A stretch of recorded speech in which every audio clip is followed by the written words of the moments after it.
ഓം ശ്രീമാത്രേ നമഃ. ഓം ശ്രീ ഗുരുഭ്യോ നമഃ. എല്ലാവർക്കും ശ്രീമാത്രേ നമഃ. ലളിതാ സഹസ്രനാമം നമ്മൾ 14 അധ്യായങ്ങളിലായിട്ട് കണ്ടുകൊണ്ടിരിക്കുകയാണ്. 10 അധ്യായം വരെ നമ്മളിപ്പോൾ തീർന്നു കഴിഞ്ഞു. ഇനി അടുത്തതായിട്ട് തുടങ്ങാൻ പോകുന്നത് 11ാമത്തെ അധ്യായമാണ്. അപ്പൊ അതിന്റെ ഒരു സംഗ്രഹമാണ് നമ്മൾ ആദ്യം കേൾക്കാൻ പോകുന്നത്.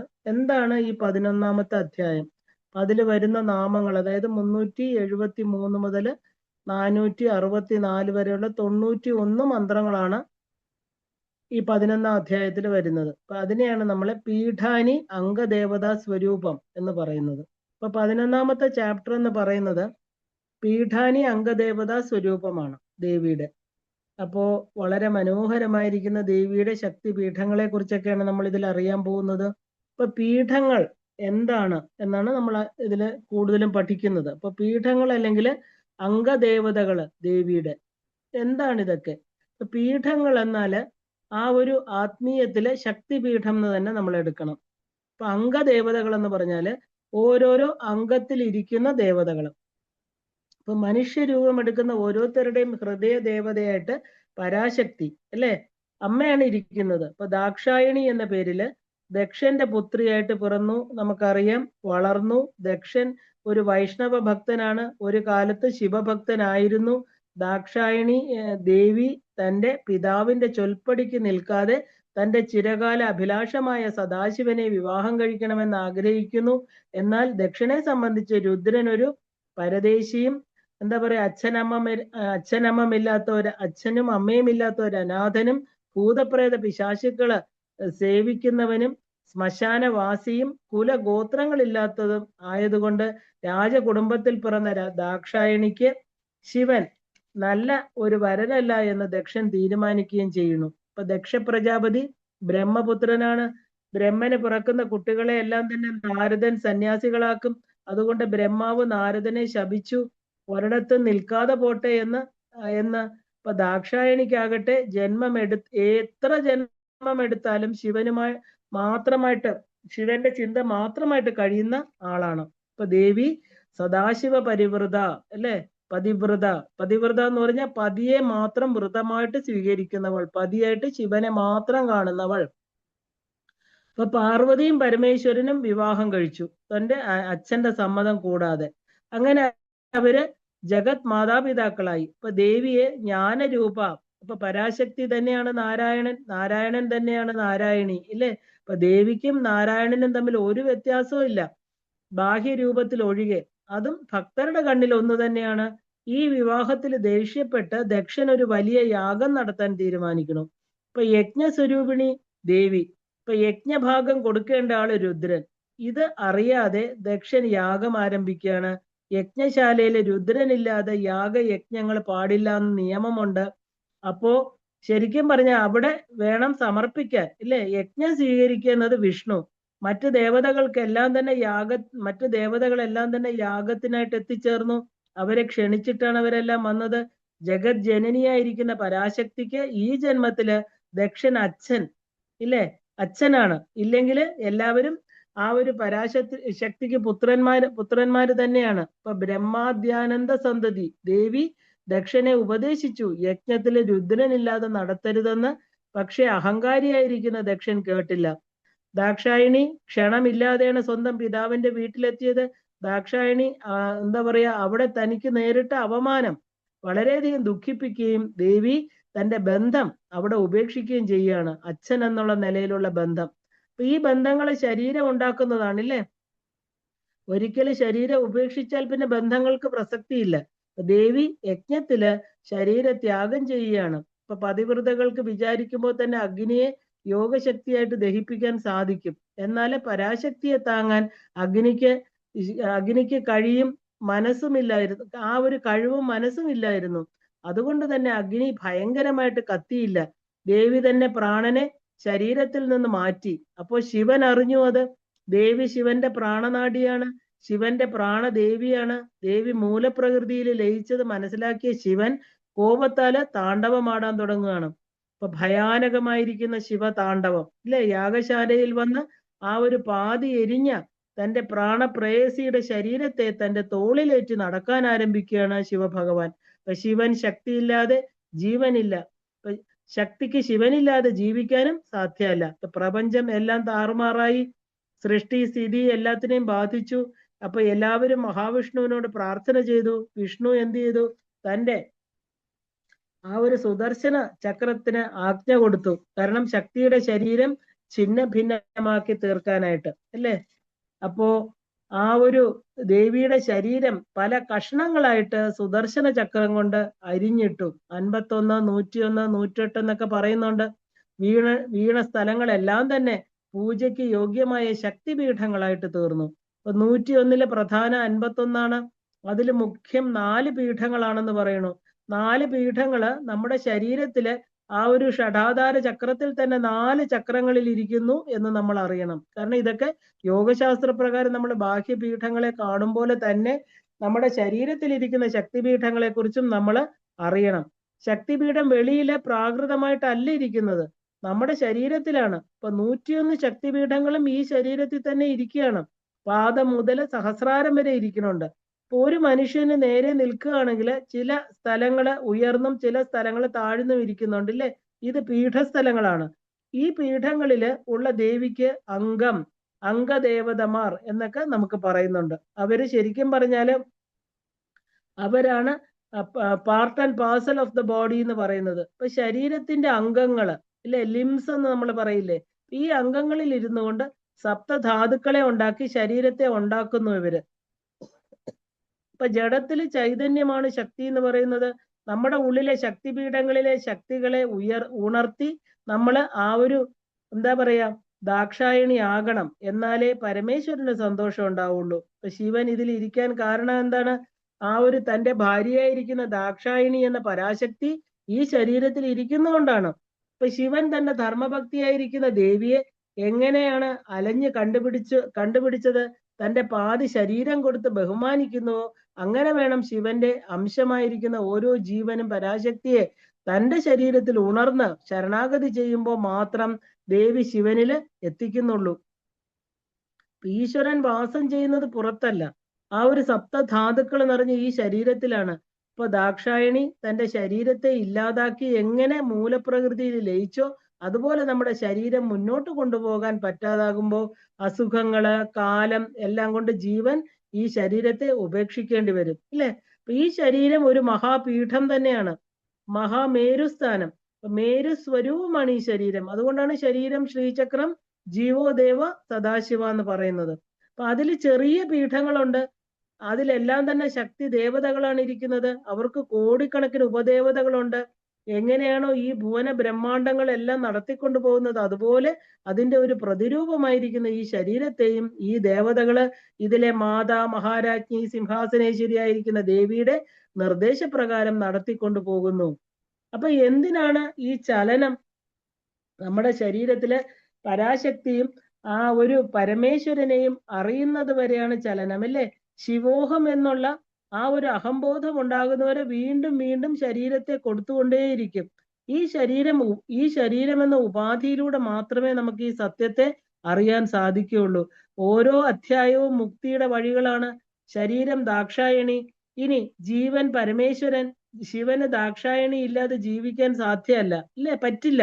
ഇപ്പൊ ശരീരം പോയാല് ശിവൻ വീണ്ടും തപസ്സിലേക്ക് പോകും, ഇല്ലേ? ഇപ്പൊ തിരോധാനം വീണ്ടും അനുഗ്രഹം എന്ന അടുത്ത ആ ഒരു ശരീരത്തിലൂടെ നടക്കും. അപ്പൊ വശന്യാദി വാഗ്ദേവതകൾ ഈ സത്യത്തെയാണ് വെളിപ്പെടുത്തുന്നത്. ഇപ്പൊ കാമേശ്വര പ്രാണനാഡി ദേവി, ആ ഒരു ദേവി പ്രാണനാഡി സ്വരൂപം. ഇപ്പൊ തിരിച്ചും രണ്ടുപേരും, ഇപ്പൊ ഒരു നാണയത്തിന്റെ 2 വശം. ഇപ്പൊ കൃതജ്ഞത എന്നാൽ എന്താ? നന്ദിയുള്ളവൾ ദേവി തന്റെ ആ ഒരു എന്താ പറയാ ദേവനെ ആ ഒരു പ്രശംസിക്കുകയാണ് ശിവന് ദേവിയെ പ്രശംസിക്കുന്ന സുഹൃതമുള്ളവൾ എന്നൊക്കെ പറഞ്ഞ് ദേവിയെ പ്രശംസിക്കും, അല്ലേ? പക്ഷെ സാക്ഷാത്കാരം കിട്ടുന്നത് വരെ പല പ്രശ്നങ്ങൾ വന്നു ചേരും. ആ ഒരു ഈശ്വരനിൽ മനസ്സ് എന്ന ആ ഒരു മനഃശക്തി ഇരിക്കുന്നു.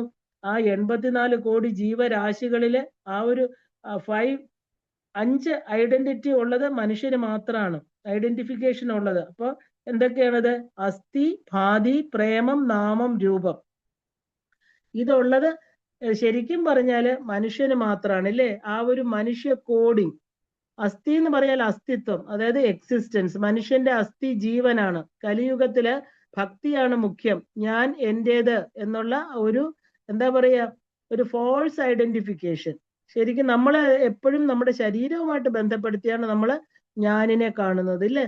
രണ്ടാമത്തത് ഭാതി, അതായത് ഭാതി എന്ന് പറഞ്ഞാൽ ബാധിക്കപ്പെട്ടിരിക്കുന്ന, അതായത് എക്സിസ്റ്റിംഗ് നോളജ് എന്നർത്ഥം.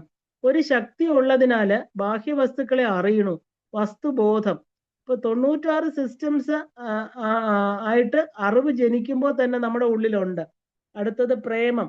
പ്രേമം എന്ന് പറഞ്ഞാൽ വസ്തുക്കളോടുള്ള ഒരു പൊസസീവ്നെസ്, എന്റേത്, മമ എന്നുള്ള ഭാവം. ദേവിയെ നമ്മൾ ഈ മമ എന്ന പ്രേമത്തോടെ അവരവരുടെ ഹൃദയപത്മത്തിൽ ഇരുത്തണം. എന്റെ അമ്മ, അല്ലെ? ഏത് സാധനയും നമ്മൾ ചെയ്യുന്നത് ദേവിയിൽ നിന്ന് ആ മറുപടി, അതായത് ദേവിക്കും നമ്മളെ ഇഷ്ടമെന്ന് പറയിപ്പിക്കണം, അല്ലെ? പ്രേമം എന്നാല് ശരിക്കും പറഞ്ഞാൽ ഭ്രാന്തായിട്ട് മാറും, അല്ലെ? ആ ഒരു അതീവ പ്രിയമായിരിക്കുന്ന സ്നേഹം വേണം നമുക്ക് ദേവിയോട്.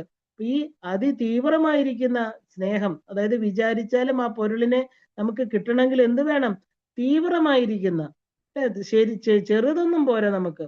എങ്ങനെയാണോ ഒരു കാമുകന് കാമുകിയെ അടയുന്നിടം വരെ തീവ്രമായ പ്രണയം, ഇവിടെ ശിവശക്തികൾ തന്നെ നമുക്ക് ഉദാഹരണമായിട്ട് കാണുന്നുണ്ട്, അല്ലെ? ശിവൻ ദക്ഷിണാമൂർത്തിയായിട്ട് തപസ് ചെയ്യുമ്പോൾ പാർവതി ദേവി എത്ര തടസ്സങ്ങളെ തരണം ചെയ്ത്, എത്ര കഠിനമായ പഞ്ചാഗ്നി മധ്യത്തിൽ നിന്നു, ഇല ഭക്ഷിച്ചുകൊണ്ട് നിന്നു, ഒന്നും ഭക്ഷിക്കാതെ ഇരുന്നു, അല്ലെ? എത്ര തടസ്സങ്ങളെ അതിജീവിച്ചും ആ ശിവപദത്തില് ദേവി എത്തിച്ചേർന്നു തന്റെ തീവ്രമായ സ്നേഹം കൊണ്ട്. അപ്പോ അതിതീവ്രമായിട്ട് വിചാരിച്ചാലേ നമുക്ക് ഈ പൊരുളിനെ കിട്ടുള്ളൂ. പ്രഹ്ലാദൻ, ആ ഒരു എന്താ പറയാ, നാരദൻ, അഗസ്ത്യൻ, ധ്രുവൻ, എല്ലാവർക്കും ഇത് അതീവ പ്രേമമാണ് ഈശ്വരനോട്, ഇല്ലേ? ആ ലൗകിക പ്രേമത്തെ നമ്മൾ ആത്മീയ പ്രേമമാക്കി മാറ്റണം. അപ്പൊ നാമം എന്നാൽ പേരാണ്. നാലാമത്തത് പേര്, അതിനോടുള്ള ഐഡന്റിഫിക്കേഷൻ. രൂപം എന്ന് പറഞ്ഞാല് നമ്മൾ പട്ടി, പൂച്ച, മനുഷ്യർ, ഓരോരുത്തർക്കും ഓരോ രൂപമുണ്ട്, ഇല്ലേ? ഈ 5 ഉള്ളവരാണ് മനുഷ്യർ. ഇപ്പൊ കാമേശ്വരിക്ക് കാമേശ്വരനോട് അതിയായ പ്രേമം. രണ്ടുപേരും അങ്ങോട്ടും ഇങ്ങോട്ടും എന്താണ് ആ ഒരു അപ്രീഷിയേറ്റ് ചെയ്ത്, നല്ലത് ചീത്ത എല്ലാം മനസ്സിലാക്കി കൊടുക്കുകയാണ്, അല്ലെ? ആഗമ നിഗമങ്ങൾ എന്ന് പറഞ്ഞാൽ കാമേശ്വര കാമേശ്വരി സംവാദമാണ്. അപ്പൊ പുണ്യം പാപം വേദത്തിന്റെ മുറയിൽ നിന്ന് മാറുന്നത് ശരിക്കും പറഞ്ഞാല് ആ ഒരു അധർവം, അതായത് പാപം, അത് ഫോളോ ചെയ്യുന്നത് പുണ്യം. അപ്പൊ ധർമ്മം പാപപുണ്യങ്ങളുടെ ഒരു കയറാണ് ജന്മസംസാരം എന്ന് പറയുന്നത്, അല്ലെ?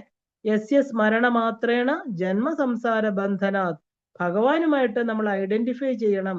ശാസ്ത്രം പഠിക്കുമ്പോൾ നമ്മൾ ധർമ്മം മനസ്സിലാകും. 14 വഴികളും വേദം, വേദാംഗം, പുരാണങ്ങള് എല്ലാം ധർമ്മവിദ്യ എന്നതിനെ കുറിച്ച് പറഞ്ഞു തരുന്നുണ്ട്. ഇത് പഠിക്കുന്നതോടുകൂടി അതുമായിട്ട് ഒട്ടിയിരിക്കുന്ന അഴുക്കുകൾ മാറിക്കൊണ്ടിരിക്കും. അങ്ങനെ ആത്മാവ് ശുദ്ധമാകും. അതാണ് പുണ്യം. ഇപ്പൊ പാപസഞ്ചയം കുറഞ്ഞു വരും. ഇപ്പൊ സാധാരണ ഒരു ജീവന് ശരീരം വിട്ട് 3 വർഷങ്ങൾ കഴിഞ്ഞായിരിക്കും അടുത്ത ശരീരത്തിൽ പ്രവേശിക്കാൻ സാധിക്കുന്നത്.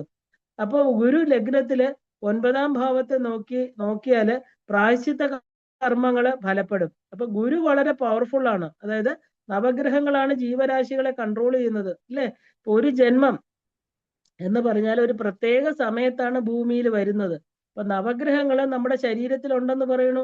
അവരാണ് ശരിക്കും പറഞ്ഞ ആ സ്പേസിന് വിവരം കൊടുക്കുന്നത്. ശരിക്കും പറഞ്ഞാൽ എന്ത് പാപങ്ങളും ഇല്ലാതാക്കുന്നത് നമ്മുടെ അറിവാണ്. അപ്പൊ നേരത്തെയുള്ള കർമ്മം ആ ഒരു ഭാരങ്ങൾക്കെല്ലാം തന്നെ ഒരു വിജ്ഞാനമാകുമ്പോൾ ഇല്ലാതായിട്ട് തീരും. പ്രായശ്ചിത്ത കർമ്മങ്ങൾ ലൗകികമാണ്. ചിലരത് അനുഭവിച്ച് തീർത്താലേ പറ്റുള്ളൂ. അപ്പോൾ എന്നാൽ ജ്ഞാനമാർഗം എന്ന് പറയുന്നത് കർമ്മവിനയെ കുറയ്ക്കുമെന്ന് പറയണു. അപ്പൊ പഞ്ചശുദ്ധി വേണം എന്ന് പറയാറുണ്ട്.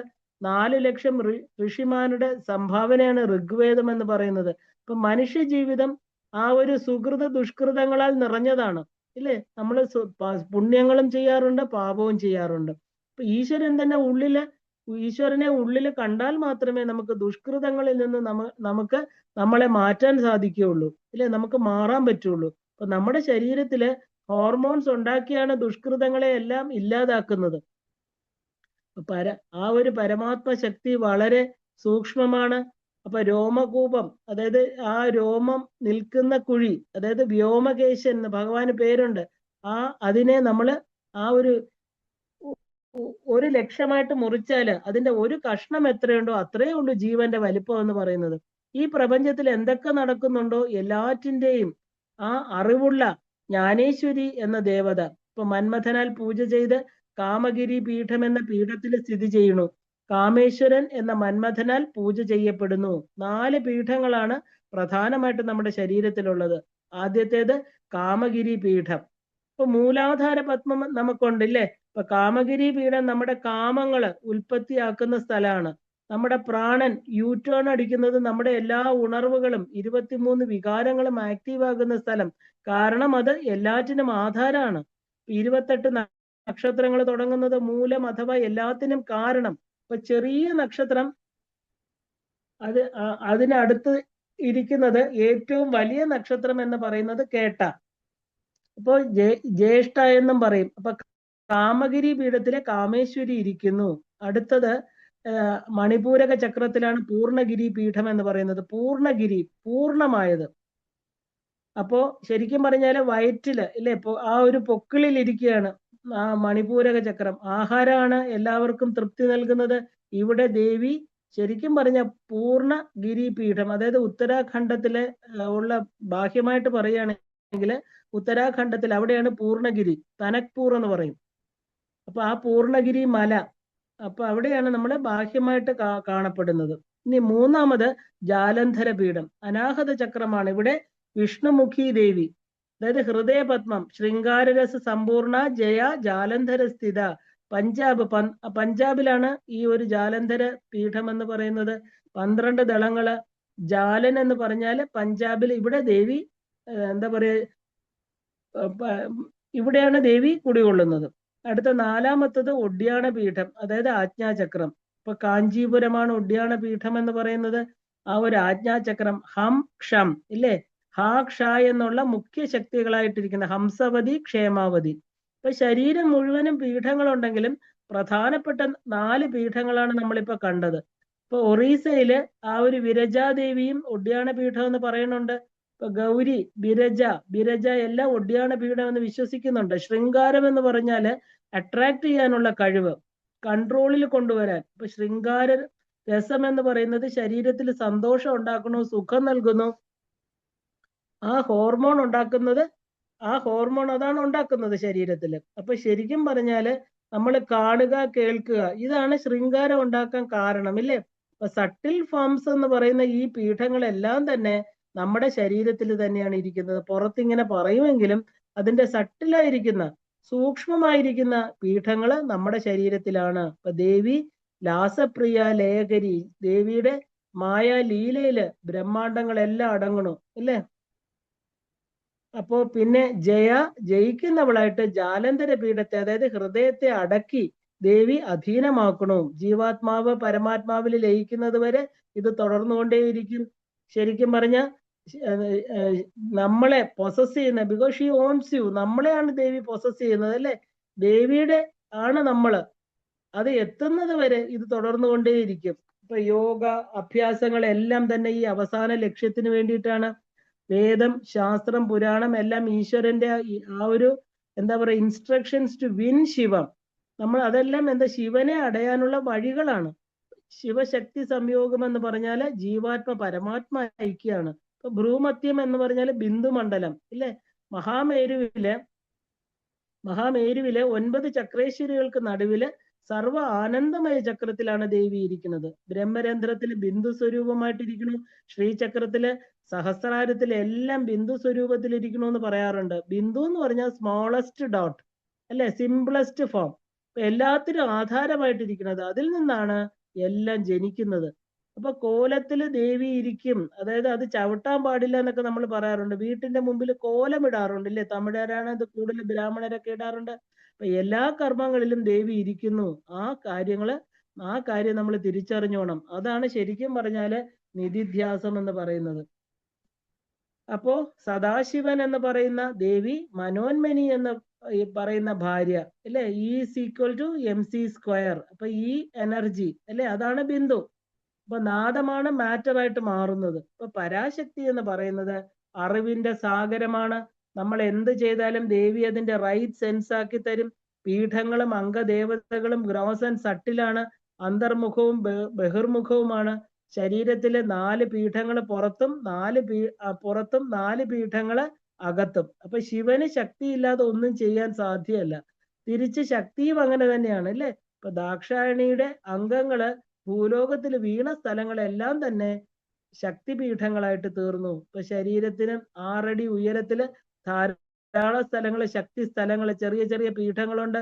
ഇതിനെ അറിഞ്ഞാല് മനുഷ്യന് ധ്യാന യോഗത്തിലൂടെ ആ ശക്തികളെ അടക്കാൻ സാധിക്കും. ഇപ്പൊ രഹോയാഗ ക്രമാരാധ്യ രഹസ്തർപ്പണ തർപ്പിതായി നമ. അപ്പൊ ദേവിക്ക് അടൈക്കലം ചെയ്യണം ഇല്ലേ? അടൈക്കലം എന്ന് പറഞ്ഞാൽ എന്താ? പൂർണ്ണമായിരിക്കുന്ന ശരണാഗതി. ഇപ്പൊ ദേവി ഉപാസകരെല്ലാം തന്നെ എന്താ പറയാ, ആക്റ്റീവായിട്ടിരിക്കണം എന്ന് പറയാറുണ്ട്. കാരണം രഹസ്തർപ്പണം, ഈ വിശ്വം എന്നാല് യൂണിവേഴ്സ് ആണ്.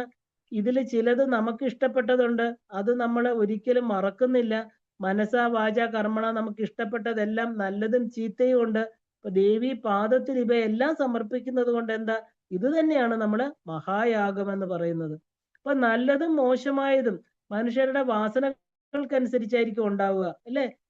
നമ്മുടെ ശരീരത്തില് ചില ദേവീ സ്ഥാനങ്ങള് മുറയായിട്ട് അറിഞ്ഞിരിക്കണം. കാരണം ഷഡംഗ ദേവത യുക്ത ഷഡ്ഗുണ്യ പരിപൂരിത എന്നൊരു നാമമുണ്ട് ദേവിക്ക്. അപ്പൊ നമ്മുടെ ഷഡ് അംഗങ്ങള്, ഒന്ന് കൈകള്.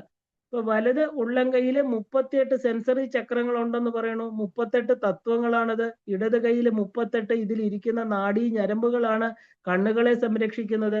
അതുകൊണ്ടാണ് രാവിലെ എഴുന്നേൽക്കുമ്പോൾ കയ്യില് ലക്ഷ്മി, സരസ്വതി, ഗൗരി മുതലായ ദേവിമാരെ 2 കൈയും കണ്ണിൽ വെച്ച് ആ ഭാവന കൊണ്ടുവരുന്നത്. സനാതന ധർമ്മത്തിൽ ചെയ്യുന്ന എല്ലാ കർമ്മങ്ങളും അതിന്റെ പുറകില് ഓരോ ലക്ഷ്യമുണ്ട്, ഓരോ അർത്ഥമുണ്ട്. അപ്പൊ അർത്ഥം അറിഞ്ഞാൽ മാത്രമേ നമുക്ക് അതിന്റെ ഉണർവ് ലഭിക്കുള്ളൂ ഇല്ലേ? ഇപ്പൊ ശരീരത്തിലുള്ള സ്ഥാനങ്ങള് എവിടെയാണ് മന്ത്രങ്ങൾ ഡെപ്പോസിറ്റ് ആകുന്നത്, ഏതൊക്കെയാണ് ദേവതകൾ എന്നൊക്കെ നമ്മൾ അറിഞ്ഞു ചെയ്യണം. ഇപ്പൊ ശരീരത്തിലെ പാൻക്രിയാസ് എന്ന പീഠമാണ് ശരിക്കും പറഞ്ഞ ആ ഒരു ഗ്ലൂക്കോൺ ഉണ്ടാക്കുന്നത്. അത് കുറയുമ്പോഴാണ് ക്ഷീണം ഉണ്ടാകുന്നത് അല്ലേ? ഇപ്പൊ എത്രത്തോളം ജ്ഞാനം കിട്ടുന്നു അത്രത്തോളം DNA കറക്റ്റ് ആവും. അതനുസരിച്ച് നമ്മുടെ ജീവിതത്തെ ഡിസൈഡ് ചെയ്ത് കൊണ്ടുപോകാൻ സാധിക്കും. ഇപ്പൊ ജന്മങ്ങളിലൂടെ ഉണ്ടായ വാസനകളാണ് നമുക്ക് പ്രാരാബ്ധങ്ങള് ഇല്ലേ? പ്രാരാബ്ധ കർമ്മങ്ങളായിട്ട് വരുന്നത്. ഈ വാസനകള് കർമ്മഭാണ്ഡങ്ങളെ ഇല്ലാതാക്കാൻ അറിവ് ഒന്ന് മാത്രമാണ് വഴി. ഇനി എങ്ങനെയാണ് ആ ഒരു ജന്മം വേണമെന്ന് എങ്ങനെയുള്ള ജന്മം വേണമെന്ന് നമുക്ക് അലോട്ട് ചെയ്യാൻ സാധിക്കും ഇല്ലേ? നമുക്ക് എങ്ങനെ പറയാൻ സാധിക്കും? എല്ലാ ശക്തിയും മന്ത്രങ്ങളും എല്ലാം ഉള്ളിലുണ്ട് ഇല്ലേ? ഇപ്പൊ രഹസ്തർപ്പണം എന്നാല് ആ ഒരു ഈ രഹോയാഗം എന്നാല് ദേവി ഉപാസന രഹസ്യം ഇല്ലേ? ഇത് പരസ്യമായിട്ട് ചെയ്യാൻ പാടില്ല. പരസ്യമായിട്ട് ജപം തപം ചെയ്യുന്നത് വിഷ്ണു രൂപത്തിലാണ്. വിഷ്ണുവും ദേവിയും ഒന്ന് തന്നെയാണ്. ആ വിഷ്ണു വിഗ്രഹം മുൻപിൽ വെച്ചിട്ടാണ് പുറകെ ദേവിയെ വെച്ച് പൂജ ചെയ്യുന്നത്. അത്ര രഹസ്യമാണ് ദേവി ഉപാസന എന്ന് പറയുന്നത്. നമ്മുടെ ഉള്ളിൽ ചെയ്യേണ്ടതാണ് ദേവി ഉപാസന അല്ലെ? പുറത്ത് ശിവനായിട്ടും സമൂഹത്തില് ഇല്ലേ സഭാമധ്യത്തിൽ വിഷ്ണുവായിട്ടും ഉപാസിക്കണം എന്നാ പറയാറുള്ളത്. അപ്പോ ദേവി ഉപാസന എന്ന് പറയുന്നത് ശിവന് കൂടി അടയാൻ പറ്റാത്ത ആ ഒരു അദമ്യ ശക്തിയാണ് ദേവി.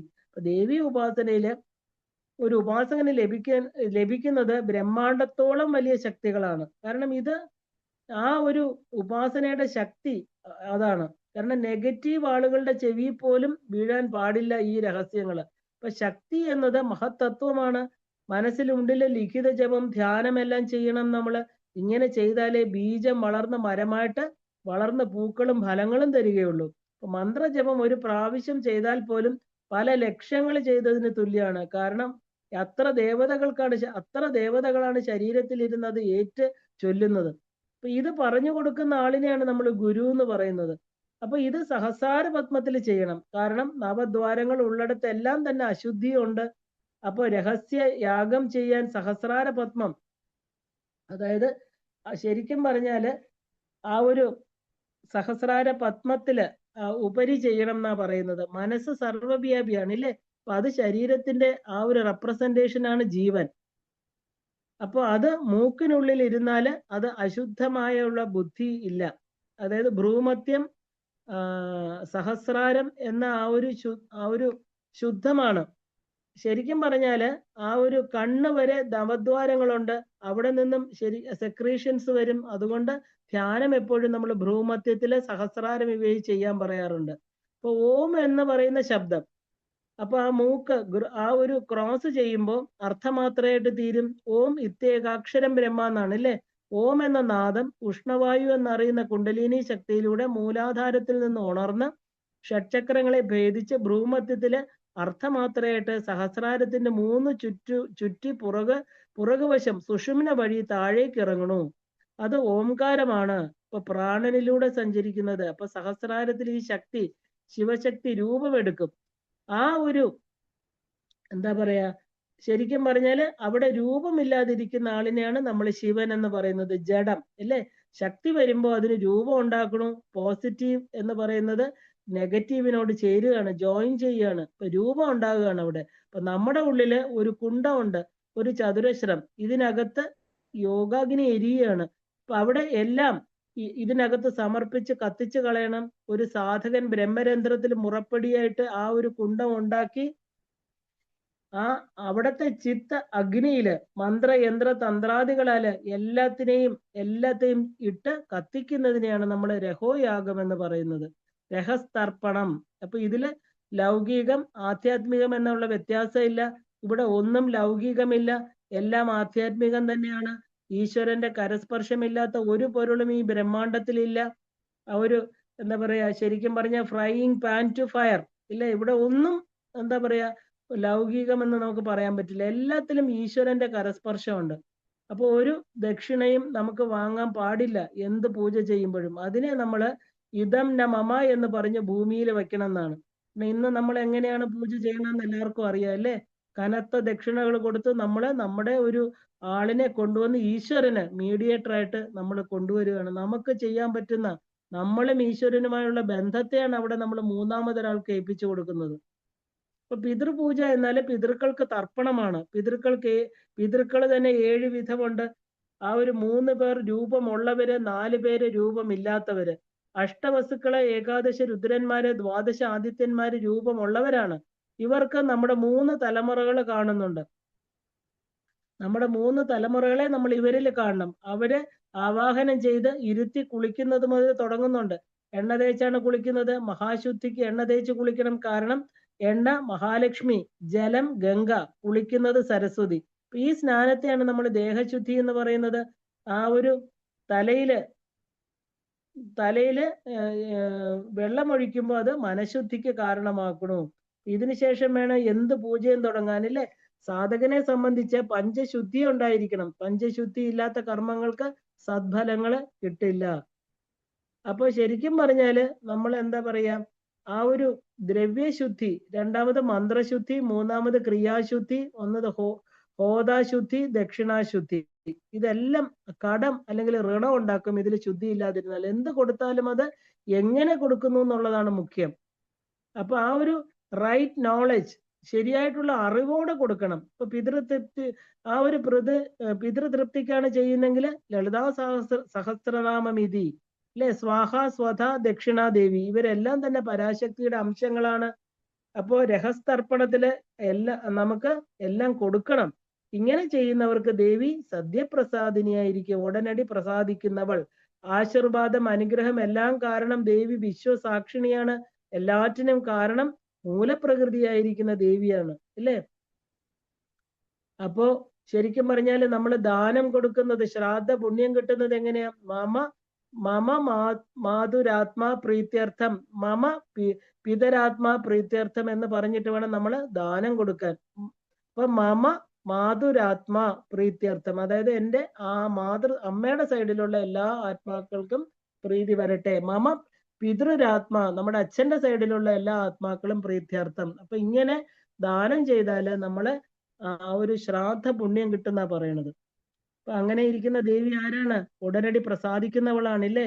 എല്ലാറ്റിനും എന്താ പറയാ, ആശീർവാദം അനുഗ്രഹം ചൊരിയുന്നവളാണ് അമ്മ.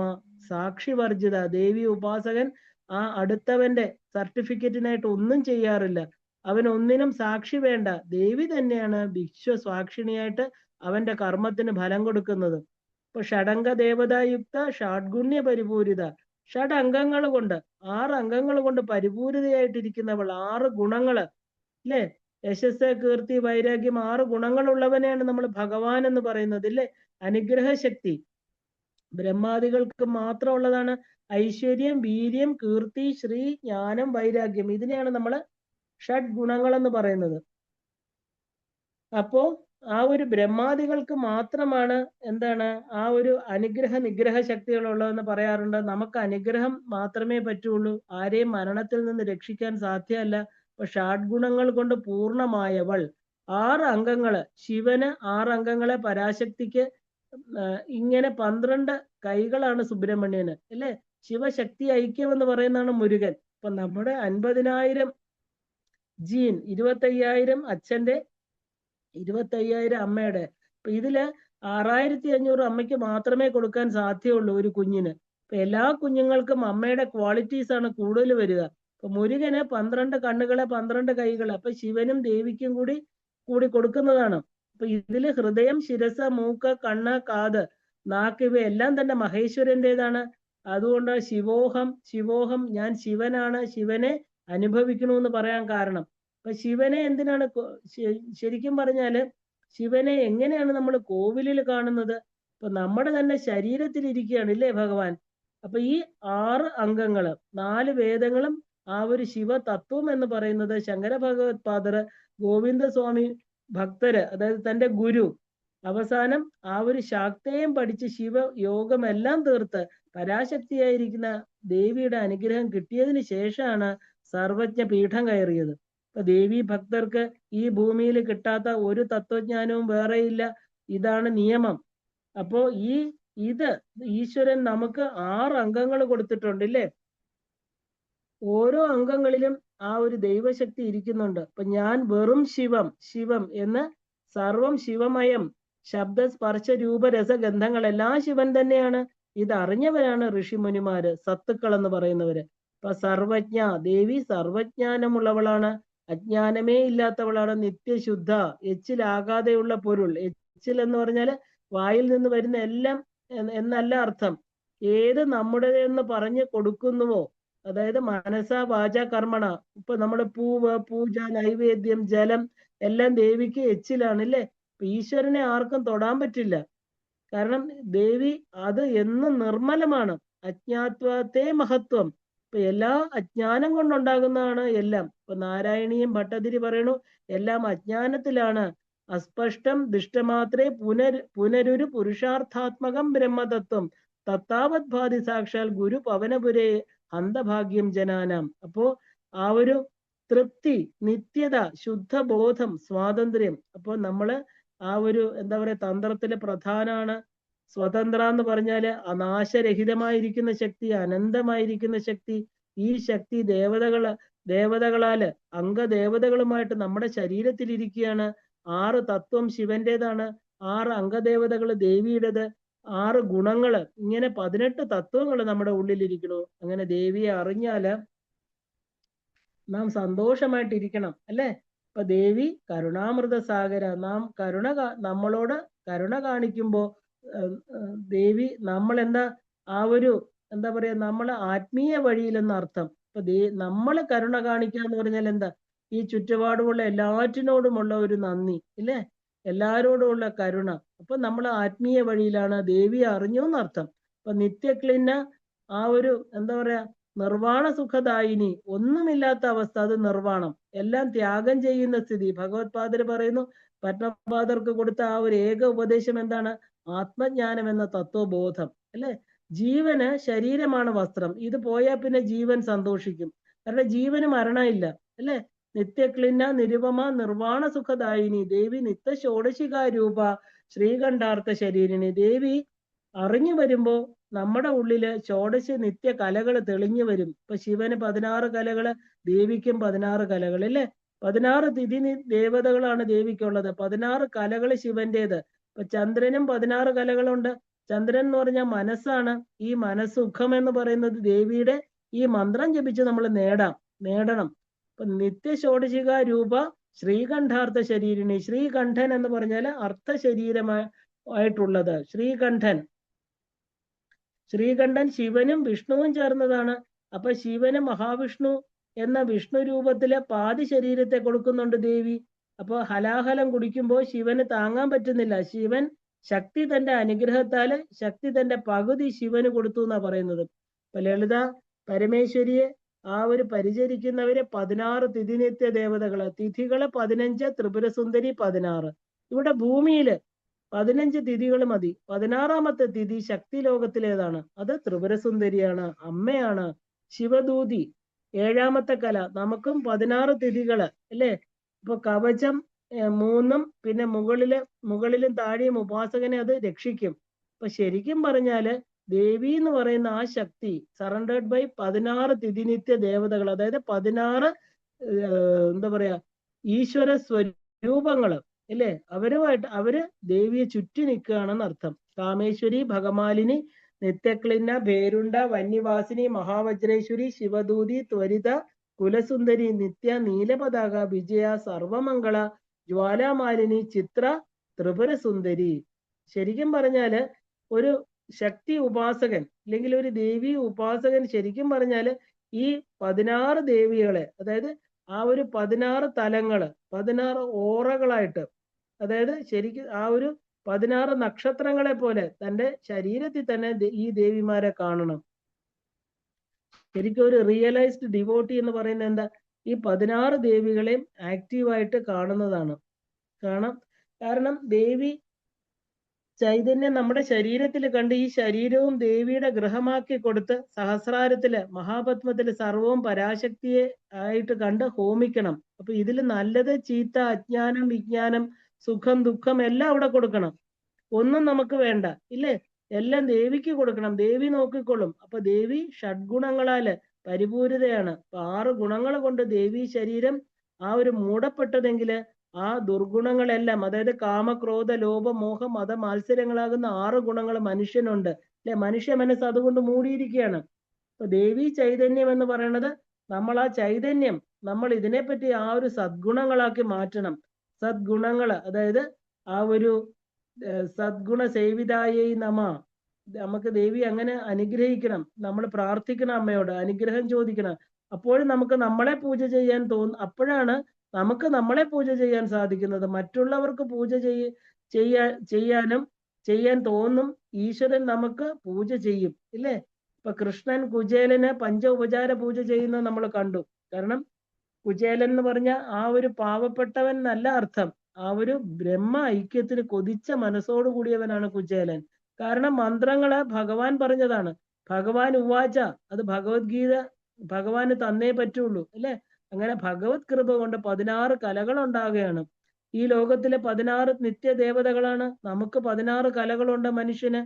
അവ നമുക്ക് നിർവാണ സുഖത്തെ തരുന്നു. നാം നമ്മുടേതെന്ന് വെച്ചുകൊണ്ടിരിക്കുന്ന എല്ലാം തന്നെ നമുക്ക് ഭണ്ഡാരമാണ് അല്ലെ? ബോണ്ടേജ് ആണ്. ഈ ശരീരം ഉൾപ്പെടെ എല്ലാം ദുഃഖങ്ങൾ മാത്രം തരുന്നതാണ് അല്ലെ?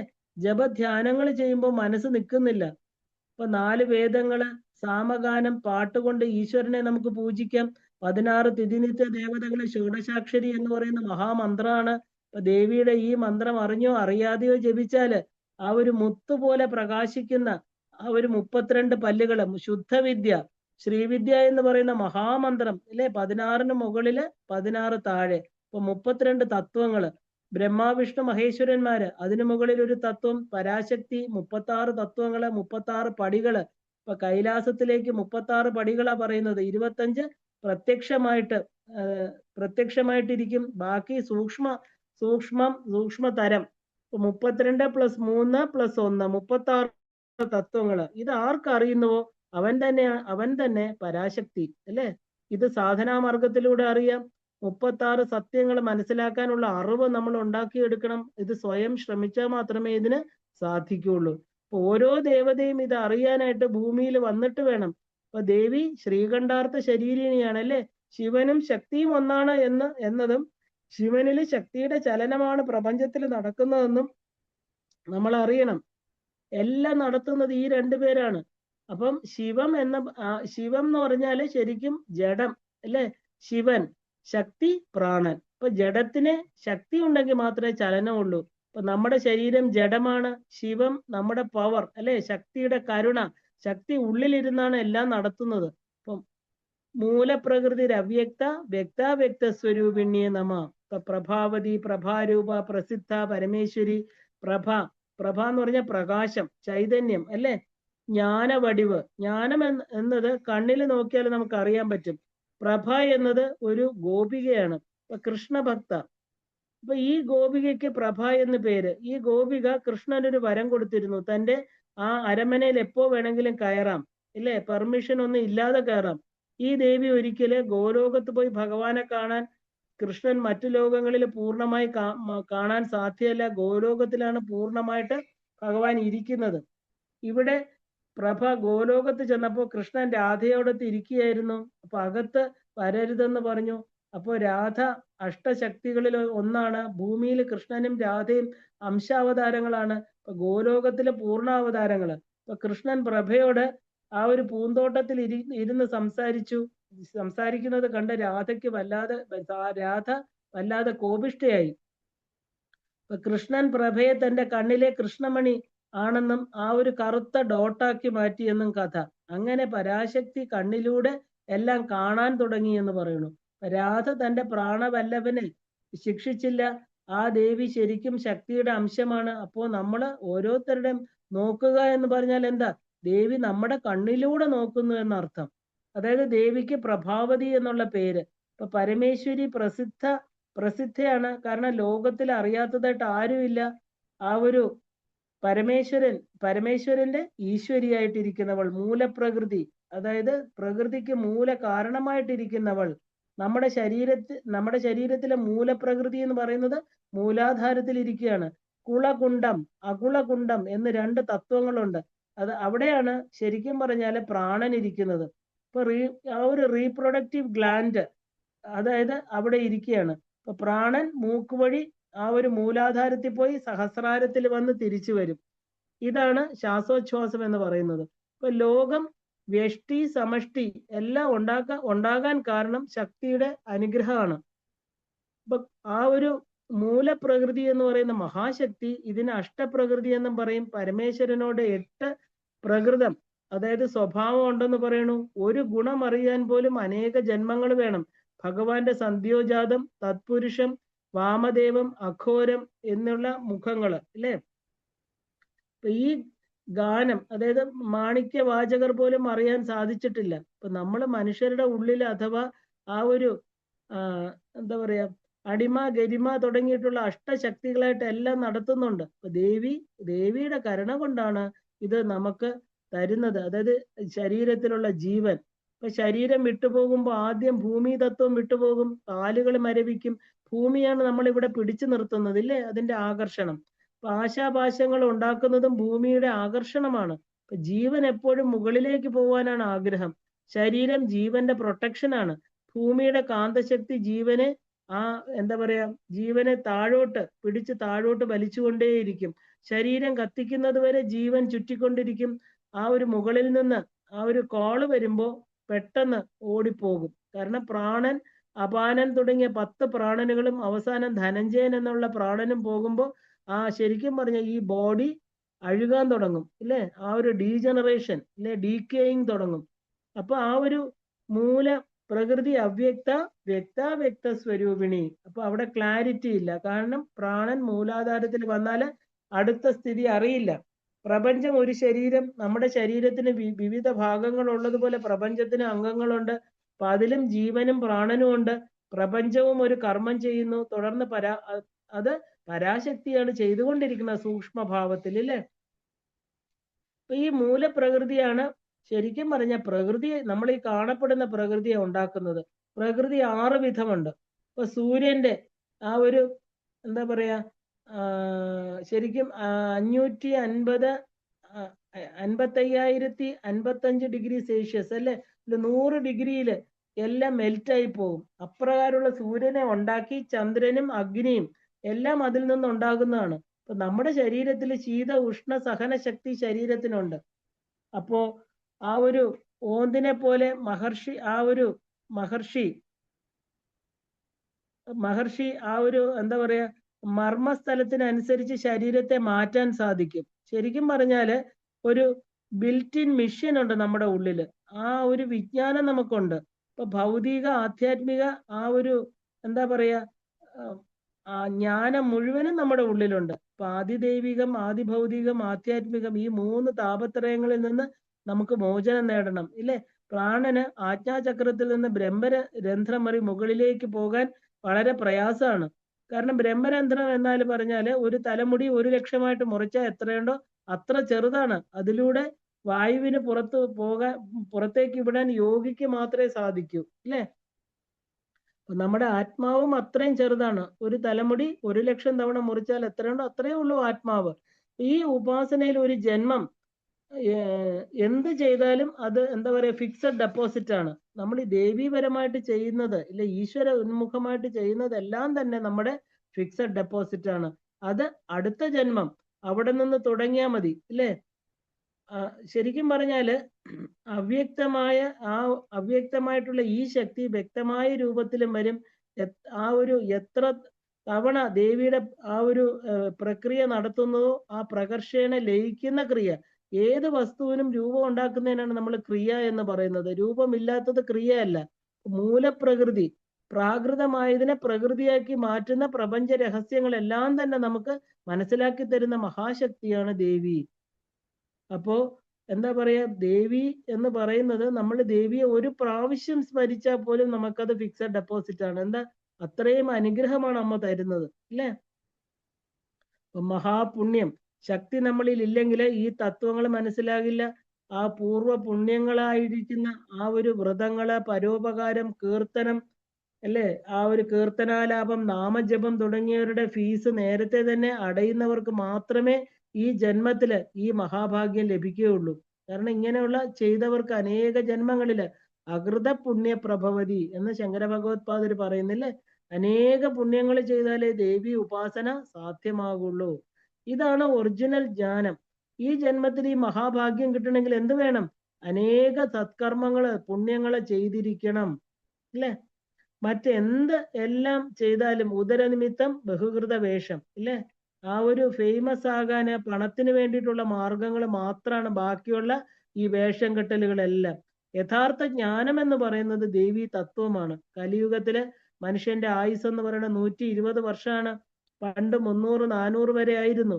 അവര് പുറത്തു വരില്ല. ജീവൻ മുക്തന്മാര് തന്റെ ജീവനും ശരീരവും തന്നിലുള്ള ബന്ധം വിച്ഛേദിക്കും. ശരീരം ഡീക്കേ ചെയ്താലും ആത്മാവ് റീക്രിയേറ്റ് ചെയ്യാൻ സാധിക്കും. ഒരു സാധകൻ എപ്പോഴും തന്റെ ശരീരം ഒരു ഉപാധിയായിട്ട് കരുതിക്കൊള്ളണം. കാരണം ആധി എന്ന് പറഞ്ഞാൽ ദുഃഖം, ഏക്കം, അജ്ഞാനം. സമാധി എന്ന് പറഞ്ഞാല് എല്ലാം സമപ്പെടുത്തിയവൻ. ഇപ്പൊ ജീവസമാധി എന്ന് പറഞ്ഞാൽ എന്താ? ജീവസമാധിയിൽ എന്തുകൊണ്ടാ ശരീരത്തെ കത്തിക്കാത്തത്? കാരണം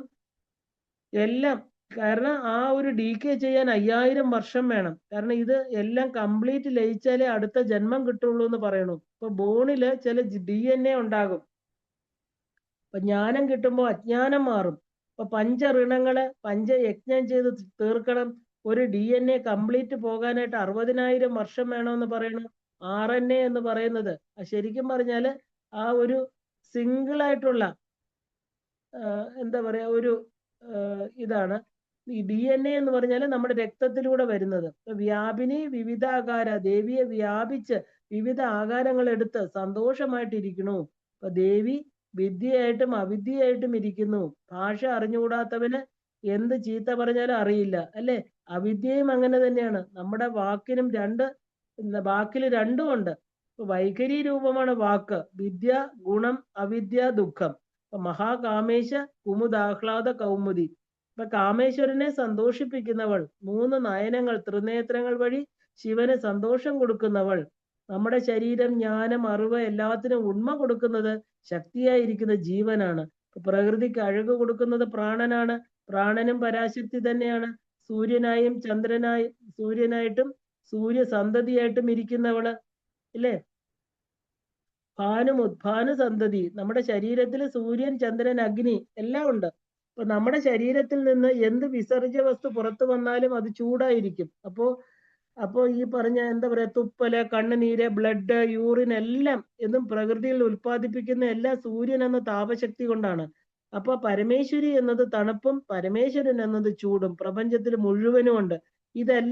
ഇതൊക്കെ ഹൃദയപത്മത്തില് സൂര്യന്റെ താപം പ്രഭാവശക്തിയായിട്ടിരുന്ന അറിവ് തരികയാണ്.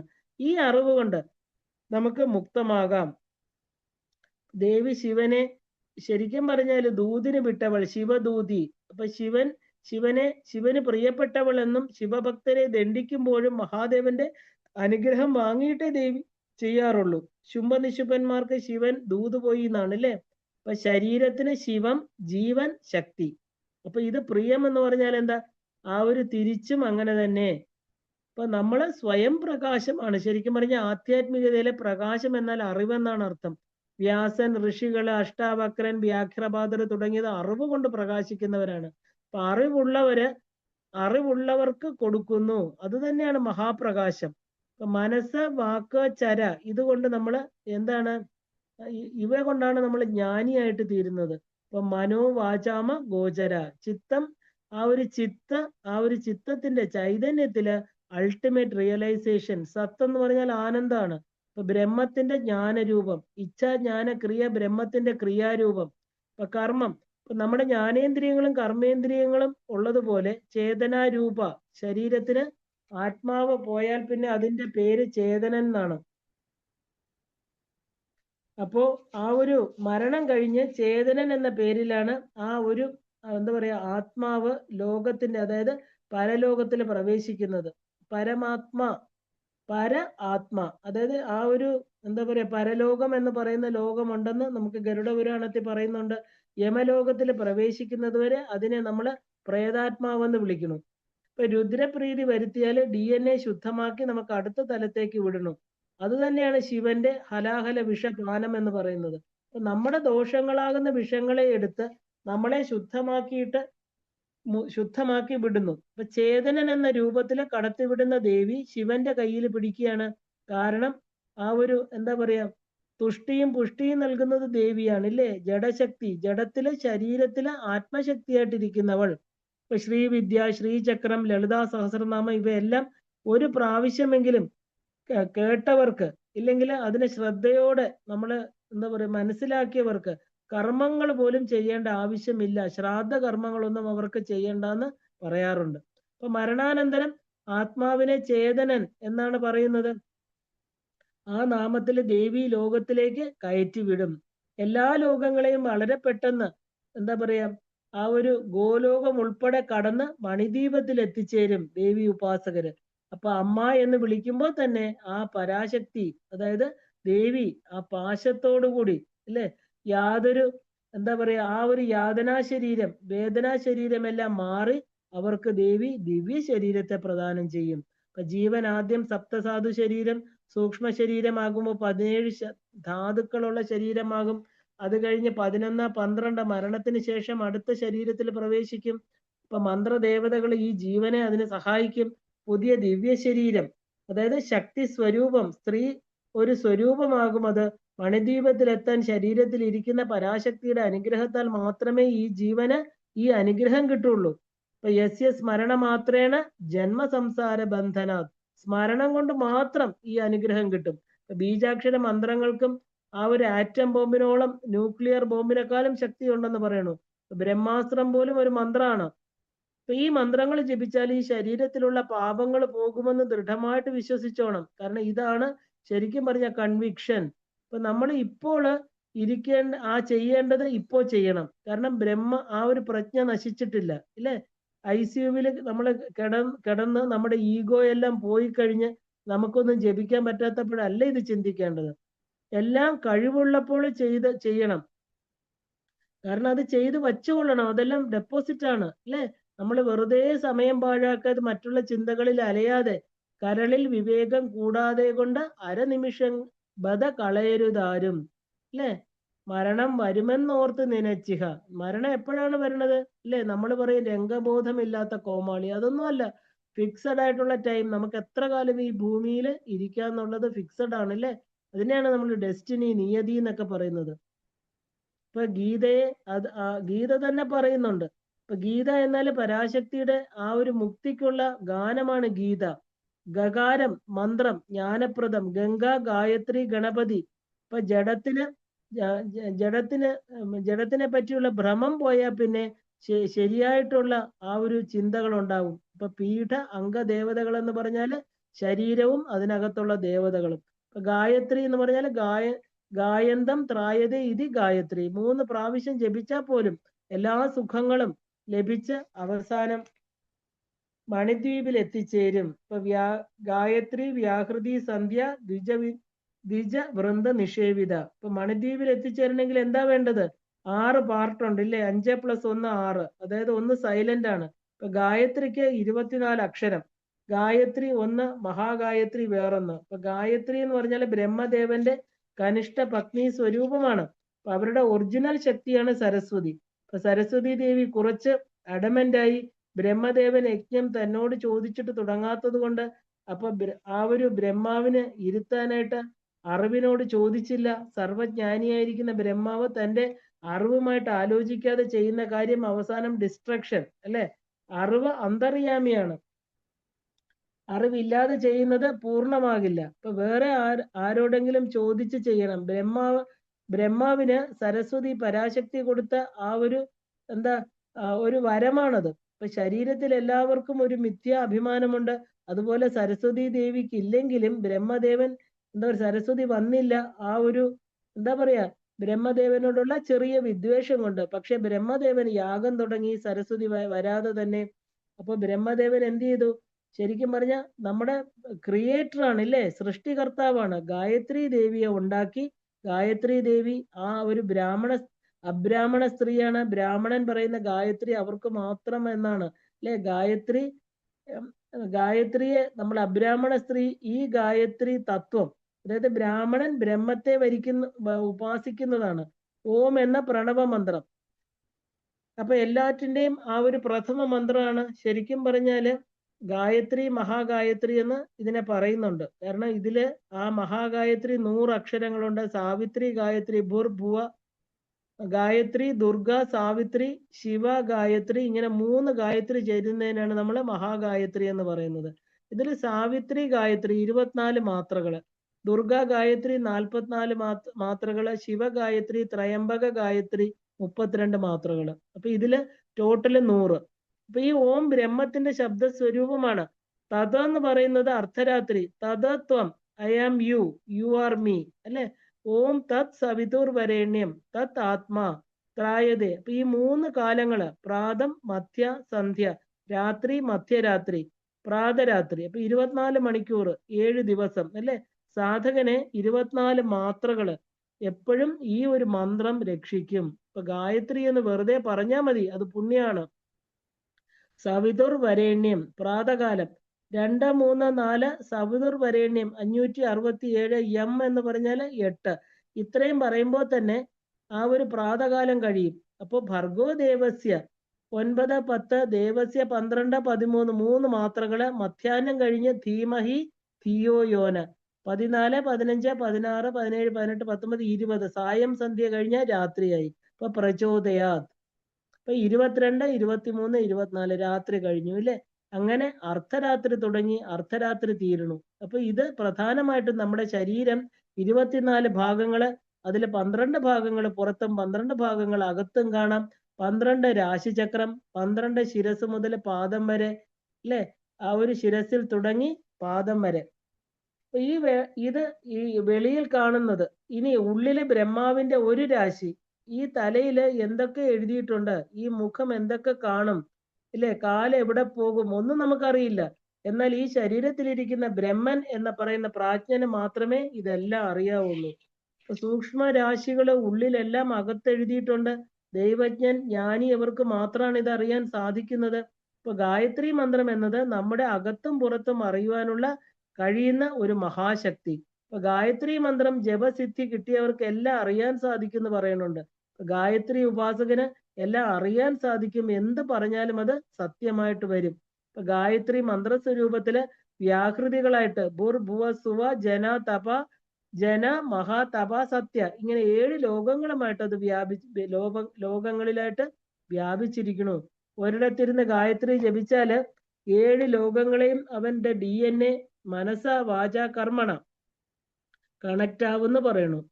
ശരിക്കും പറഞ്ഞാൽ connect to the entire universe അല്ലേ? കൺട്രോൾ ചെയ്യാം, മോഡിഫൈ ചെയ്യാം. 724 ഭുവനങ്ങള്, ആ കോടി ബ്രഹ്മാണ്ടങ്ങള് എല്ലായിടത്തും ഈ ആത്മ എവിടെയൊക്കെ പോയി വരുന്നോ അവിടെയൊക്കെ നമുക്ക് കണക്ട് ചെയ്യാൻ സാധിക്കും, അല്ലേ? ഇപ്പൊ ലോകത്തിന്റെ ആ ഒരു പ്രത്യേകത എന്നാല് ഇവിടെ മാത്രമാണ് പരമേശ്വരന്റെ പ്രൊട്ടക്ഷൻ ഉള്ളത്. ഓറ, ചൈതന്യം എന്ന ആ ഒരു നീല കുട പിടിച്ചിരിക്കുന്നത്. അതുകൊണ്ട് സന്ധ്യാനേരത്തിൽ ഈ ഗായത്രി ജപിച്ചാൽ കിട്ടുന്ന ഐശ്വര്യം വശന്യാദി വാഗ്ദേവതകൾ എടുത്തു പറയുന്നുണ്ട്. ഇപ്പൊ പരാശക്തിയെ ഗായത്രിയുടെ രൂപം വളരെ വിശേഷമാണ്. ഗായത്രിയുടെ 4ാമത്തെ പാദം അല്ലെ, പരോ രജസേ സാവതവും, അത് തന്നെയാണ് ശ്രീവിദ്യാ സ്വരൂപിണിയായിരിക്കുന്ന പരാശക്തി. അപ്പോ പരാശക്തിയുടെ ഗായത്രി രൂപം വളരെ വിശേഷമാണ്. ദ്വിജന്മാര് ത്രിസന്ധ്യക്ക് ഇത് ജപിക്കാറുണ്ട്. അപ്പൊ ശിവനും ശക്തിയും ചേർന്നാൽ മാത്രമേ യജ്ഞഫലം കിട്ടുള്ളൂ, ഇല്ലെങ്കിൽ അപൂർണമാണ്. ഈ അറിവുള്ളവൻ തത്വമസി എന്ന് പറയുന്ന രഹസ്യത്തില് ഉറച്ചിരിക്കും. ഈ ജ്ഞാനിക്ക് പഞ്ചകോശത്തിൽ അമർന്നിരിക്കുന്ന ശക്തിയെ തിരിച്ചറിയാൻ സാധിക്കും. അപ്പൊ മനുഷ്യന് മാത്രമേ ഈ 5 കോശങ്ങളും ആക്റ്റീവായിട്ട് ഇരിക്കുള്ളൂ. അന്നമയ കോശം, പ്രാണമയ കോശം, മനോമയ കോശം, വിജ്ഞാനമയ കോശം, ആനന്ദമയ കോശം, ഇങ്ങനെ 5 കോശങ്ങളാണ് മനുഷ്യനുള്ളത്, അല്ലേ? അപ്പൊ മനുഷ്യൻ ഒഴിച്ച് ബാക്കി പലതിനും എല്ലാം ആക്റ്റീവ് അല്ല. അപ്പൊ അന്നമയ കോശത്തിൽ നിന്ന് ജീവൻ ഉണ്ടാകുന്നു. പ്രാണമയ കോശം പ്രാണൻ, ഊർജം, എനർജി. മനോമയ കോശം എന്ന് പറയുന്നത് മനസ്സാണ്. അന്നാത് മനഃ, ആഹാരം കഴിക്കുന്നതിന് മുമ്പ് ദേവിക്ക് കൊടുത്താൽ അത് സത്വം പ്രസാദമായിട്ട് തീരും. വിജ്ഞാനമയ കോശം മനസ്സ് അനുഭവ ജ്ഞാനങ്ങൾ കൊടുക്കും. മനസ്സ് ആ ഒരു നല്ലവർക്ക് മാത്രമാണ് അനുഗ്രഹം, അതായത് ജ്ഞാനം കൊടുക്കുന്നത്. ആനന്ദമയം എന്ന് പറയുന്നത് നല്ല അനുഭവം, ആനന്ദം കൊടുക്കും. ഇങ്ങനെയുള്ള ആ ഒരു നിസ്സീമ മഹിമ, ഭയങ്കരമായിരിക്കുന്ന അല്ലെ, അതിമനോഹരമായിരിക്കുന്ന മഹിമകൾ കൊടുക്കും. ഇപ്പൊ നിത്യ യൗവന, ജീവന്റെ പല നിലകളാണ് പറയുന്നത്. ശരീരത്തിന് പ്രായം, ജീവൻ നിത്യ യൗവനമാണ്. മതശാലിനി, മതത്തെ ശീലനം ചെയ്യുന്നവൾ, പരമേശ്വരന് സദാ സന്തോഷത്തെ കൊടുക്കുന്നവൾ. ജീവൻ എന്ന ശക്തി ജഡമാകുന്ന ശരീരമെന്ന ഈ ശിവന് വേണ്ടി എന്തും ചെയ്യും. ഇങ്ങനെയുള്ള ജ്ഞാനമുള്ളവന്റെ ജഡം, അതായത് ശരീരത്തിന് ചന്ദനം മണക്കുന്ന പറയുന്നത്. അപ്പോ എന്താ പറയാ, ചന്ദനദ്രവ ദിഗ്ധാംഗി ചാമ്പേയ കുസുമപ്രിയ. ചമ്പകം വളരെ മണമുള്ള ഒരു മൃദു പുഷ്പമാണ്. അങ്ങനെ ഈ ലളിതാ ഉപാസകന്റെ ശരീരവും മനസ്സും ജീവിതവും സുഗന്ധപൂരിതമായിട്ട് നല്ല അനുഭവങ്ങളെ കൊടുക്കും എന്നതിന് തർക്കമില്ലാത്ത കാര്യമാണ്. ഇപ്പൊ ശക്തി പൂജ ചെയ്യുമ്പോൾ ചന്ദ്രനെ ആ ഒരു ചന്ദനം അണിയണം നമ്മള്. ഇത് ദേവവൃക്ഷങ്ങള്, ദേവിക്ക് ഇത് വളരെ ഇഷ്ടമാണ്. ദ ബോഡി വിൽ ബിക്കം, എന്താ പറയാ, ഒരു ഉത്തമ ഉപാധിയായിട്ട് തീരും. അപ്പോ ആ ഉപാധി എന്തിനു വേണ്ടിയിട്ടാണ്? ദേവിയെ അറിയാൻ, ഇല്ലേ? അപ്പൊ ആ ഒരു മനുഷ്യ ശരീരം എന്ന് പറയുന്നത് ഏറ്റവും ഉയർന്ന ഒരു പീഠമാണ്. അവിടെയുള്ള അംഗദേവതകള്, ദേവി മനുഷ്യ ശരീരം ഉണ്ടാക്കിയതിന് ശേഷം ആ ഒരു ആശ്ചര്യമായി തന്റെ ആ ഒരു ക്രിയേറ്റിവിറ്റിയില് മനുഷ്യ ശരീരത്തിലെ ആ ഒരു കോംപ്ലിക്കേഷൻ, അതായത് 3% മാത്രം മെഡിക്കൽ സയൻസിന് അറിയാവൂ എന്ന് പറയണു. എല്ലാ കാര്യങ്ങളും ഭംഗിയായിട്ട് നിന്റെ ഉടമസ്ഥ ശക്തി, ഈ ശരീരത്തിന്റെ ഉടമസ്ഥ ആരാണ്? ദേവി തന്നെയാണ്, അല്ലേ? ആ ദേവി തന്നെ എല്ലാം നടത്തിക്കൊണ്ട് പോണു. നമ്മളാണ് പലതും അധികമായിട്ട് ഇംബാലൻസ് ഉണ്ടാക്കുന്നത്, ഇല്ലേ? എല്ലാ ജീവജാലങ്ങളും നന്നായി അവരവരുടെ കാര്യങ്ങൾ നോക്കി ജീവിക്കുന്നുണ്ട്. ദേവി മഹാത്മ്യം, ലളിതാ സഹസ്രനാമം, ഇവയെല്ലാം തന്നെ നമ്മുടെ ഹൃദയം തുടങ്ങിയ സ്ഥലത്തേക്ക് കൊണ്ടുപോകും. നാം ഇപ്പോൾ ഇവിടെ ദേവിയെ സ്മരിക്കുമ്പോൾ അത് ദ്വാപരയുഗം, കലിയുഗം എല്ലാം കവർ ചെയ്യുകയാണ്. കൃതയുഗത്തിന് ശേഷമാണ് എല്ലാ ജീവരാശികളും ഇവിടെ വന്നത്, അല്ലെ? നമ്മുടെ ആത്മാവ് എത്രയോ വർഷങ്ങൾക്ക് പിന്നിലേക്ക് കൊണ്ടുപോകുന്നതാണ്. നമ്മൾ ആ യുഗത്തിലാണ് ജനിച്ചിരുന്നെങ്കിൽ പോലും പാപം പുണ്യം ഈക്വലൈസ് ചെയ്യും. ഇപ്പോ ഒരു ദേവീ ഭക്തൻ പുതിയതായിട്ട് ഇരിക്കും, പാപം ഇല്ലാതാകും. കാരണം ആ ഒരു പ്രാരാബ്ധ കർമ്മങ്ങള് മെച്ചുവേർഡ് ആയതുകൊണ്ട് അനുഭവിക്കണം. ഇത്രയും ദേവി ഉപാസന ചെയ്തിട്ടും എന്തുകൊണ്ടാണ് എന്നുള്ള ചോദ്യത്തിന് ആ മെച്ചുവേർഡ് കർമ്മങ്ങൾ അനുഭവിച്ച് തീർക്കണം എന്നത് അത് യൂണിവേഴ്സൽ ലോയാണ്. ഇതൊരു നിയമമാണ്. ഈ ജന്മ കാരണം തന്നെ പ്രാരാബ്ധമാണ്, അല്ലേ? പക്ഷെ ഈ ജന്മത്തിൽ തന്നെ ദേവി സ്മരണ കൊണ്ട് പ്രാരാബ്ധ കർമ്മങ്ങൾ ഒന്നും നമ്മളെ ബാധിക്കാതെ ദേവി തന്നെ നോക്കിക്കോളും. ഇനി അന്തർയാമിയായിക്കൊണ്ട് ഉയർന്ന തലത്തിലേക്ക് നമ്മളെ ദേവി കൊണ്ടുപോകും. ഇപ്പൊ ദേവി എന്ന് പറഞ്ഞാൽ എന്താ? ആത്മശക്തി തന്നെയാണ്, അല്ലെ? ക്ഷേത്രത്തിൽ തിരഞ്ഞാല് വീണ്ടും നമ്മൾ താഴേക്ക് വരും. ക്ഷേത്രത്തിലല്ല ദേവി, അല്ലെ? നമ്മൾ ക്ഷേത്ര യോഗത്തിൽ ഇത് കണ്ടു. വിചാരം എന്ന് പറയുന്നതാണ് മർമ്മം. കാരണം ഈ മർമ്മമാണ് നമ്മളെ ആ ഒരു ബന്ധത്തെ കുറയ്ക്കുന്നത്. ബാഹ്യമായിട്ടുള്ള അന്വേഷണങ്ങളില് മാത്രം പൂജയിലും മറ്റുമായിട്ട് സഞ്ചരിക്കുന്ന വ്യക്തിയെ നമുക്ക് ദേവി ഉപാസകൻ എന്ന് പറയാൻ സാധ്യമല്ല, പറ്റില്ല. ഇതെല്ലാം മതിയാക്കി ആത്മശക്തിയെ ഉള്ളിൽ കാണാൻ തുടങ്ങുമ്പോൾ മാത്രമേ ജീവന്റെ പ്രയാണം അവിടെ ആരംഭിക്കുന്നുള്ളൂ. ചെറിയ കുട്ടിയാണെങ്കിലും വലുതാണെങ്കിലും ജ്ഞാനം എന്നത് ആത്മവിചാരം മാത്രമാണ്. ഇതിനെപ്പറ്റി എന്തെങ്കിലും ബേസിക് ആയിട്ട് അറിഞ്ഞാൽ പിന്നെ അറിഞ്ഞാൽ പോലും ജന്മങ്ങൾ പടിപ്പടിയായിട്ട് തീരും. ഒരു വ്യക്തി ആ ഒരു സ്വയം പരിശ്രമം കൊണ്ട് മാത്രമേ ഇത് നേടാൻ സാധിക്കുന്നുള്ളൂ. ആത്മജ്ഞാനം നേടിയ വ്യക്തിക്ക് പിന്നെ ശരീരം എന്ന ഉപാധിക്കും ഈ ഭൂമിക്കും തമ്മിൽ ഉള്ള ആ ഒരു ബന്ധം ആവശ്യമേ ഇല്ല. സർവജ്ഞ പീഠം, അതായത് ജ്ഞാനം. ആദ്യം ശരീരം അറിയണം, അതിലുള്ള ദേവികളെ അറിയണം, എന്തായാലും ശരീരത്തിന് ബഹുമാനം കൊടുക്കണം. ആ ആത്മജ്ഞാനത്തിലെ 36 തത്വങ്ങളും അടങ്ങും. ഈ ഒരു ജന്മം എന്നത് തന്നെ സ്വന്തം ഇഷ്ടം പോലെ ചെയ്യാൻ പറ്റും. നമുക്ക് ആത്മാവിനെ അറിഞ്ഞാല് ആ ആനന്ദത്തെ നമുക്ക് അനുഭവിക്കാൻ പറ്റും. അപ്പൊ ആത്മാനന്ദ കടൽ, അതായത് ഉപ്പുരസമില്ല, സാക്ഷാൽ അമൃതാണ് എന്ന് നമുക്ക് തിരിച്ചറിയാൻ പറ്റും. പരാശക്തി എന്നാൽ അഴകാണല്ലേ. അപ്പോ ആ ഒരു എന്താ പറയാ, കോമളാകാര കുരുകുല്ല കുലേശ്വരി അല്ലെ, ആ ഒരു കൗശലമായിട്ടിരിക്കുന്നവൾ ഇല്ലേ, ആ ഒരു കരിഷ്മാറ്റിക്, ഹൈലി എന്താ പറയാ, കേപ്പബിൾ എന്നൊക്കെ പറയാം, വളരെ നന്നായിട്ട് തന്റെ കാര്യങ്ങൾ ചെയ്യുന്നവൾ. വേറൊരു ദൈവത്തെയും നമുക്ക് ശരണാഗതി ചെയ്യേണ്ട ആവശ്യമില്ല. ദേവിയെ സ്വീകരിച്ചു കഴിഞ്ഞാൽ പിന്നെ വേറെ ഒരു ദേവതയും പൂജിച്ചില്ല എന്ന് പറഞ്ഞ് നമുക്ക് അതിൽ ദുഃഖിക്കരുത്. കാരണം ഇരുന്നിടത്തിരുന്ന് ആ ഒരു സ്മരണ കൊണ്ട് തന്നെ ദേവി പൂജ നമുക്ക് ചെയ്യാൻ സാധിക്കും. ദേവർഷീഗണ സംഘാത സ്തൂയമാനാത്മ വൈഭവ. സ്പോണ്ടേനിയസ് ഡിസിഷൻ ആണ് അല്ലേ. പണ്ടാസുരനെ വധിച്ചു, അങ്ങനെ ലളിതാ സഹസ്രനാമം സ്ഥിരം വായിക്കുന്ന എല്ലാവരുടെയും DNA മാറ്റം വന്ന് അവരും എന്താ പറയാ, ആ ഒരു കൗശലമുള്ളവരായിട്ട് തീരും. പരമേശ്വരനെ തൃപ്തിപ്പെടുത്താൻ സാധ്യമല്ല. പരാശക്തിയിലൂടെ മാത്രമേ പരമേശ്വരന്റെ ഹൃദയത്തിൽ നമുക്ക് എത്താൻ പറ്റുള്ളൂ അല്ലേ. പരമേശ്വരന്റെ ഹൃദയം എന്ന് പറയുന്ന ആരാ? പരാശക്തി തന്നെയാണ്. പരാശക്തി പരമേശ്വരന്റെ ഹൃദയത്തെ കവർന്നവളാണ്. കുളകുണ്ടല കൗളമാർഗ തത്പര സേവിത. കുളകുണ്ടം അല്ലെ, മൂലാധാര പത്മമാണ് കുളകുണ്ടം. കുളം അകുളം. അകുളം എന്നാല് ശരിക്കും പറഞ്ഞാൽ മൂടപ്പെട്ടത്, കുളം എന്ന് പറഞ്ഞാൽ അതിനകത്തുള്ളത്. ഔട്ടർ ആൻഡ് ഇന്നർ ഇല്ലേ, ഇത് മഹാരഹസ്യാണ്.